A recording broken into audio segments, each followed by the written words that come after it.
Welcome to Bitstorm, a comedy game design podcast by two guys who know nothing about comedy nor game design. I'm Trevor Scott, and with me, as always, is Ben Slinger. Yes, I am. Hello. Hello. I think this is the second episode that we're recording tonight, so let's do something a bit different. We want to mix it up for our own benefit, even though you're listening to this a week apart. So let's do some movies. Yeah, let's do some movies. So we've each got a. We should actually explain why we're doing multiple episode recordings in a row, and it's going to be like this for the next couple of weeks for you and I. Yeah, yes, and so you might as listeners hear a bit of a rash of weirder than usual ones as we get deeper and deeper into the evening of these 3 episode recording sessions. Because yes, I am going on a trip to Canada. My wife's family's from there for about 10 weeks. And so we are building up a backlog, building up a buffer. Yes. Essentially, of episodes to release over that time. And we're going to try and edit as many as we can before you leave. Yes. Because I don't really want to have to... You don't have to edit 10 episodes in a row. Because that kind of sucks. It means I'm doing, probably 2 edits this weekend. And yes, well, now we've started building up this buffer. We can start getting through them. But yeah, we can smash out a whole heap. So that's the reason. Yeah. I'm so glad that Ben gets to, go over and see the in-laws and all that sort of stuff. Yeah, it's been a while since we last did it. It was at the very start of our podcast that you last went. 5 years ago, yeah, since we last went, and it'll be a while before we go again, because a family of 6 traveling across the entire world for that amount of time is very expensive. Yay! So anyway, you may notice some differences in the episodes.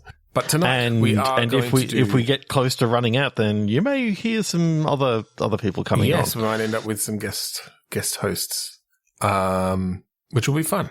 Yeah, cool. Okay, 3, 2, 1, movie. Yes, we're doing movies. That was the point of that whole little sequence. Okay. 8-Legged Freaks. Ooh, okay. Juice. Deuce, like D-E-U-C? Or no, Juice as in... J-U-I-C-E. Yeah. Okay. 8-Legged Freak Juice. 1992 film. I don't think we can really do too much with this because of 4 Harlem friends, Bishop, Q, Steele, and Raheem, dabble in petty crime. I kind of don't want to go there, so let's do 8-Legged Freaks. Yeah, I mean, we could use the word juice as just its own thing if we want. Yeah, so it turns out the spider juice is like... delicious. Yeah, it's amazing. It's like and it's when you wring out the spiders into... Yeah, because... I'm not going to go there. I was going to say, you like, they don't have any teeth. You just milk it through their skin like a platypus. Yeah. Okay. So you just squeeze it out of the spider. Yep. Comes right out the butt. It's essentially they're like silk in liquid form for whatever. Yes. You have to inject them with something first. It liquefies their silk and then you just squeeze it out. Yeah. So has this just become a new trend or a new delicacy or something that's kind of, become popular? Turns out it's always been, pretty big in like the rich people circles, but finally with this whole, with his latest change that happened where the 1%ers became just like everyone else. After the revolution. Yeah, after the revolution. And all the inflation and all that sort of stuff. And they ended up getting taxed all their amount of money. So that they literally earn like minimum wage now. Once that happened, then they realized, hey, you know what? We've got this amazing drink that I reckon everyone else is going to love in hopes that they can make some more money. Right. Okay. They're sharing the secrets of the rich now that they're no longer rich. Now that they're no longer rich because they realize that they're like everyone else. And if they're going to enjoy it, then everyone else gets to enjoy it as well. So that's the backdrop for this game.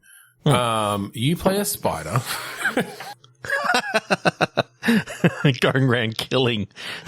Getting revenge for the horrific deaths of all your siblings. Okay. And eight-legged freaks, they are massive, right? Yeah. So in the movie they are, yeah. Basically, I think this family of spiders have wished and prayed for like a retribution spider to come, and they pray you are such a daily to retribution. Yep, and then Arachnos has sent you, Jeremy. Yeah, Jeremy Spider, Jeremy Weber, Spidler, Spinner. I was trying to go with a Jeremy Renner or something, but that was the only Jeremy I could think of. Jeremy Spinner, maybe. Yep. Spinette. Jeremy Spinette. Yep. Jeremy Spinette. Jeremy Spinette. Yep. It's close enough. So Arachnos has sent you, Jeremy Spinette, Spider Extraordinaire, to come in. You're bigger than the usual spider. By a lot. I think at least you start off. I think you're start dwarf off. sized. Like, you know. Well, it's going to be like cat sized. Okay, cat sized. You start off cat sized. Maybe you grow throughout the game. Yeah, to become cow sized. Like that. Yeah. Or spider like cow, spider bus cow. sized. Because I'm almost picturing this as a bit of like an Inside or a Limbo or a Little Nightmares sort of thing where it's sort of that it's in 3D, but it's mostly on a 2D kind of plane, and at the start it's a lot of stealth and like grabbing people from vents and in the dark webbing them up and this sort of thing. So what actually happens when you bite these people? You don't actually inject them with like normal venom. You actually inject them with this special like toxin that kind of changes their butt to now produce silk. I was going to say that, you'd inject them with the same thing they've been injecting you. Yeah, so basically that liquefies their insides and all their juice comes out. Well, I was thinking, and it's primarily like still 1%ers that you're going for. The X 1%ers because they taste better. They've just got a glow to them. They've been consuming a lot of spider juice for a long time. Right. So you can kind of sense it. Yeah. There's an aura. You use your spider vision. Yeah. And it actually changes their butt into like this big spider behind, and then like they end up being squeezed and all the spider juice comes out of them. You have to jump on the big spider butt. Yeah. And squeeze out all the juice. Yeah. And it just goes splattering everywhere. Squeezing the juice. Okay. And Jeremy Spinette's voiced by Pauly Shore. I mean, only because I should be yes-anding you.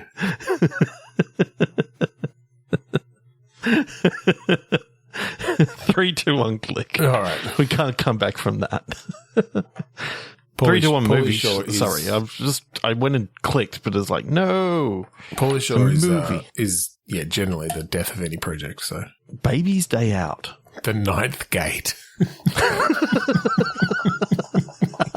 Oh my god. That's so dark, but I love it. I love the baby. I love a baby wandering through either an occult, den or whatever, or hell itself. I've just got this thought of, the baby's going through New York City. It's sort of set in 1984 New York, and the Ghostbusters, it's sort of around that sort of thing. And they're the ones that kind of open the gate to hell. And, just... All right. I think a period piece like that, makes a little bit more sense. Maybe 1970s, like... I like the idea of setting it then only because things were less safe for babies. Yeah.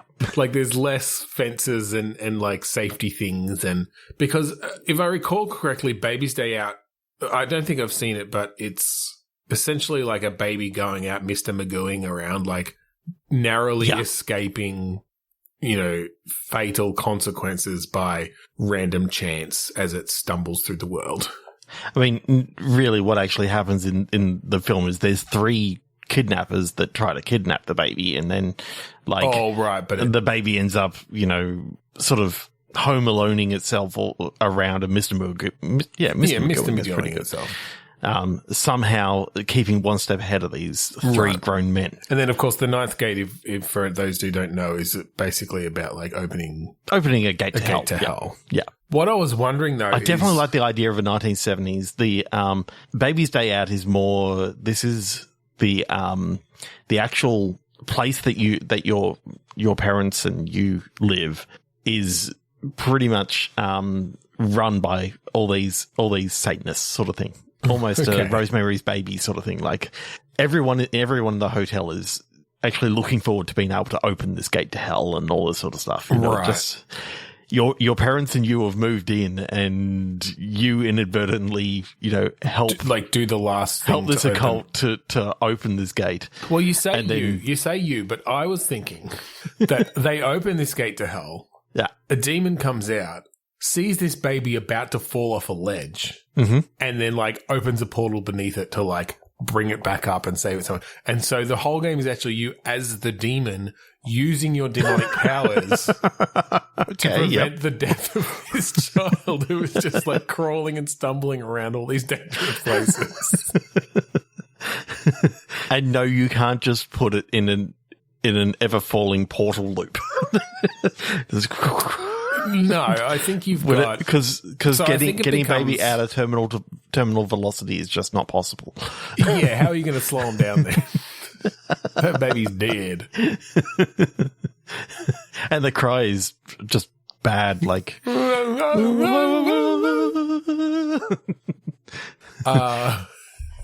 I think this is almost a bit of a puzzle game. I'm picturing kind of, you know, fixed spaces that this baby is going to have to get through, and you sort of have to figure out the timing and the best way to trigger different things using your demon powers.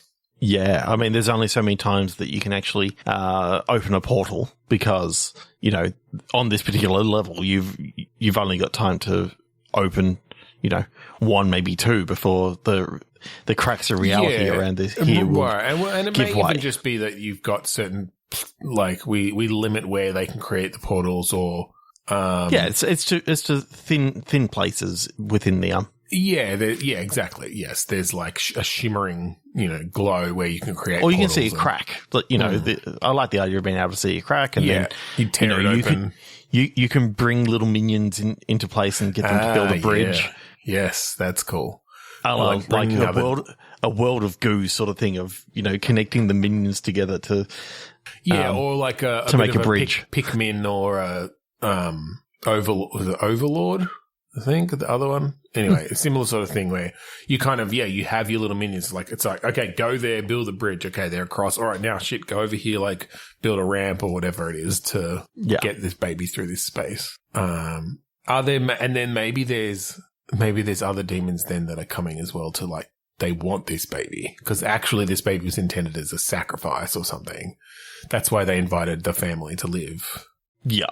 I like that it's the sweet old lady, and you know, that you know, sort of welcomed you in at the very start, and leader of the homeowners association or whatever, like this building strata. Is that what it is? I don't know. Yeah. Have you seen the movie Hereditary? Yes. Horror film. How, like, the grandmother was, you know, right. That's Satan worshipping. Yes. And so all of her friends were as well. And it's like, oh my God, when I got to the end of that film, I'm like, Jesus Christ. I think I blocked most of that film out. It's pretty fucking dark. It's nuts. It's fucking nuts. But the idea that, you know, all these sweet old ladies and all this sort of stuff. The knitting circle, yeah. Yeah. The book club. If you actually look closely enough, you know, and look into the textures that we've actually got in place, you know, it didn't say Santa on that sack. It says Satan. It's Satan sack. It's at Christmas time. It's a Satan sack. All right, 3, 2, 1 movie.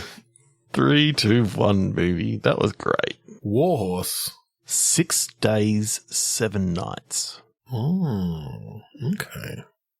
So just going off the titles, and I think I've seen 6 Days, 7 Nights. That's one with, they're like out in the on an island or something. Yeah, in the South Pacific. It's got Harrison Ford and someone else. Yeah, I can't remember her name. Is it... She passed away recently. Yes. She was in Psycho, like the remake. And H. And H. I remembered it from that horrible film, Psycho.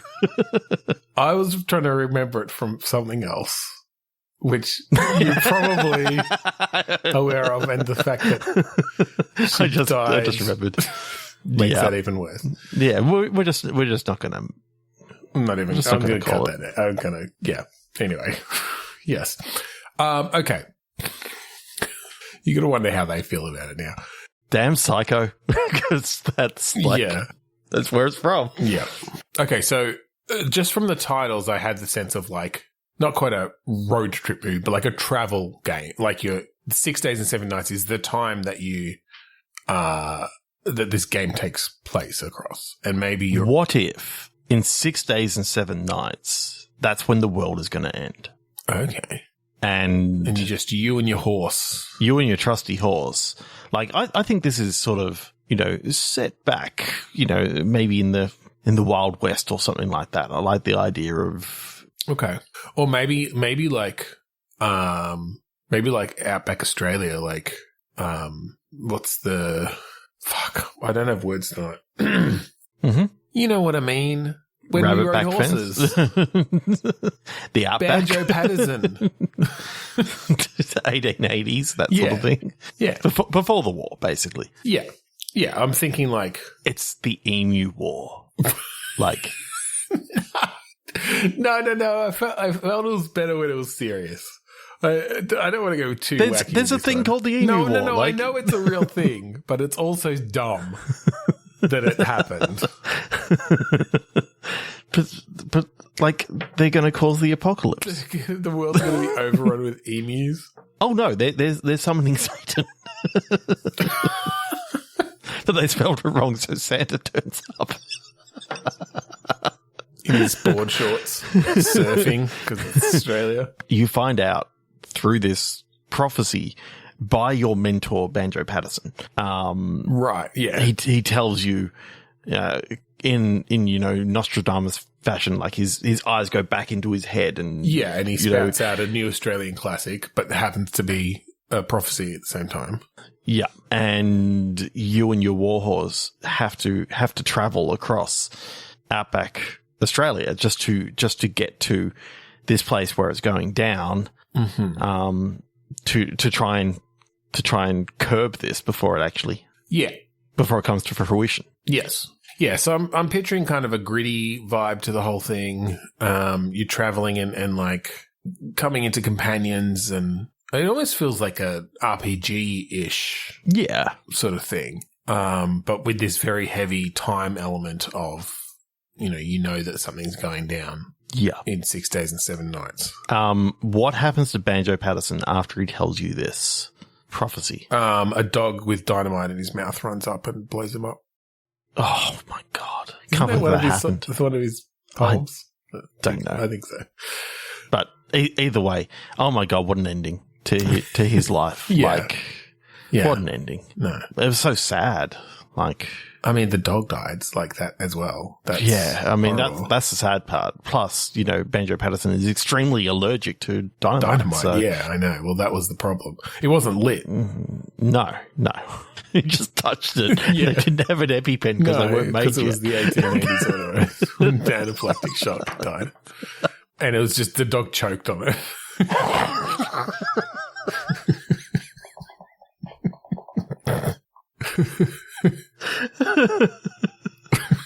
Okay,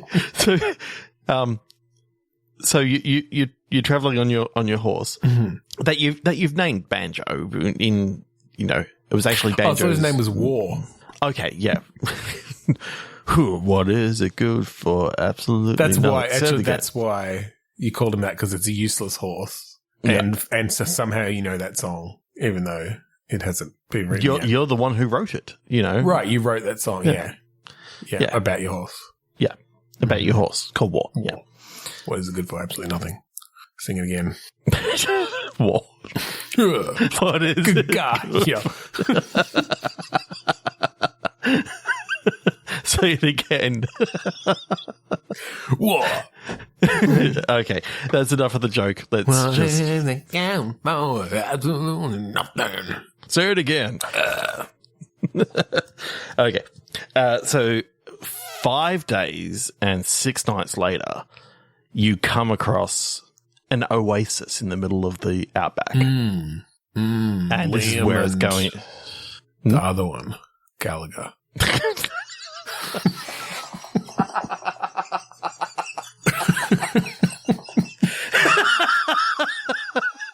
Oh my god. Oh shit. Oh fuck. So, yes. I apologize, listeners. Nolan Liam Gallagher are singing Wonderwall. You come across a Wonderwall. That's the thing. And you can't get past it. You're like, how the fuck am I going to get past this wonderful wall? Oh my god. This whole episode's going off the fucking rails. I'm sorry, listeners. Yeah, we're kind of just we're just cracking each other up. Yeah, we're just having so much fun. Yeah. All right, this is let's awesome. move on. 3, 2, 1, click. Movie. Yeah. Fast 5. Last survivors. So you're the last survivors, and all you really want before everything is a fast high five. The fastest possible. You're trying to figure out like the particle accelerator of high fives. So you get into these muscle cars, and you're racing down towards each other, hands out the window. Yeah. High five. You're trying to break the high five barrier, the high five sound barrier. Yeah, 100%. Well, that's it. If you hit Mark 1, the moment you high five and break the sound barrier and create a high five sonic boom, then that's the solution to something. Yeah, it's got to be. Yeah, it got to be. I love the idea I just love the idea that you're the last 5 survivors, and this is what you come up with. It's got to do something. It's got to do something, and so the first 2 to do it, they're racing down. You and your friend are sitting in your cars, waiting behind. Oh right, and you're watching these the first ones go. Yeah, they high five, massive flash of light. Yeah. And the cars roll to a stop, but they're no longer in the car. Oh, so it worked. So they something happened. Something happened. But you don't know whether this is a good something or a bad something. And you get worried. Because there were 5 of you left. Now there's 3 of you left. Now there's 3. Only 2 can high five. Oh, that's a good dilemma. Who is going to be left? Who's going to be the one? So you set this up at the very start that these first 2 people have disappeared. Yeah. And now maybe you've got a dilemma. Maybe transported to a better place. Maybe just you vaporized. were thinking this is just, absolutely, this is never going to work and nothing's going to actually happen. But it turns out that, holy shit, you guys were right. You get to Mach 5 and... Well, I think Mach 1's the sound barrier, right? That's all you need. No, I was going Mach 5 because you're doing a high five. So okay. Mach 5 is actually only about 50 kilometers an hour. You don't really have to get that high, but it's it's as fast as you can get. Before as you can get. Well, but any faster, and you can actually take off the other person's arm, and you don't want to do that because it's got to survive through the high just five. So we know, Mach 5 is actually nearly 4,000 miles per hour. Yeah, okay. In reality, it turns out that we have to rename what Mach 5 actually is, right? Because it's the speed at which you do a high five and you go into the 5 dimension. Okay. Yes. The 5 dimension, the 5th dimension. The 5th dimension. Yeah. Mm-hmm. You can only get there by high fiving, and it's at very high speeds, but it's not so high that you're going to rip the other person's arm off. It's just at that. No, it's approximately 88 miles per hour. Yeah. Yeah. But there's no flame tires. No. I mean, no. There is flame created from the high five itself. Seats are on fire. The seats are on fire inside the car where they were. This is just a butt print of flame. Exactly. So the rest of this game is literally. So this is sort of the setup for the whole game. Is this thing happening, and then the rest of the game is kind of like a dialogue-driven narrative of figuring out who's gonna, like, whether you're gonna try it again, setting up for it, and then the decision of who's gonna do it. And well, it's also, can you trust the other two to not just go out and high five without you? Exactly. You know, so they've got the same thoughts. It becomes a whole sort of paranoid. Yeah. At first, they're fine, and they're thinking, you know, this is all good. We will stay here until, you know, until one of us decides to come back, or wait to see if they come back. If one of us volunteers to stay, but the more that you like, within I don't know, 6 days, 7 nights, something like that. Around that like time. it's just paranoid like anything. Yeah, and you're all like sabotaging each other and you're trying to make alliances and stuff. Like with the other two separately. You think they've already made an alliance against you. Yeah. Turns out you're the only one thinking this way, and they're like, oh, fuck. I thought you were going to say, turns out you're actually the only one left and they're imaginary. You've already been left behind. Oh, that is actually kind of a cool ending. That could be cool, actually. The people who were, you don't see the people who are in the cars in that first opening scene. Mm-hmm. And then you turn around and like the other two are there, but it's actually them who were in the cars. Yeah. And you've just been left alone this whole time. And it's kind of like Wilson. One of them is actually called Wilson. Right. Just to harken back to Castaway. Yeah. And the other one is called Tom Hanks. Yeah. Just to harken back to Castaway. Yeah, exactly. And you're Meg Ryan. Isn't it Helen Hunt? Oh, I mean, Meg Ryan is I think it's Helen Hunt in Castaway, but Meg Ryan is a common Tom Hanks collaborator. Tom Hanks, collaborator. Yeah. You can choose your gender, so you're either Meg Ryan or Ryan Meg. Yeah. And wait, does it end with you then trying to just high five yourself somehow, or like you? Self high five yourself into the So what dimension. happens is you kind of having this huge sort of fight and all this sort of stuff, and you're going up the mountain, getting up to the top. You know, you realize that these things are just figments of your imagination, and you actually fall and slip off the mountain. Ooh. And as you're traveling down, you're like, self five. You just keep doing it until you get to the right speed, like desperately self-fiving yourself, basically just applauding your descent. And you just disappear. Flash of light. Yep. And all of a sudden you're in this other place. Yep. But you're falling so fast because you keep your momentum. I was actually thinking this is just an afterlife thing, and you did actually die in the fall. Right. Okay. And the big flash of light that you saw, they actually, when they both high-fived each other, they actually spontaneously combusted. It was just so fast. They just died. It was so fast that they just died. It was too powerful. But they're all in the afterlife now. Yeah. Last survivors in the afterlife, happy together. Yep.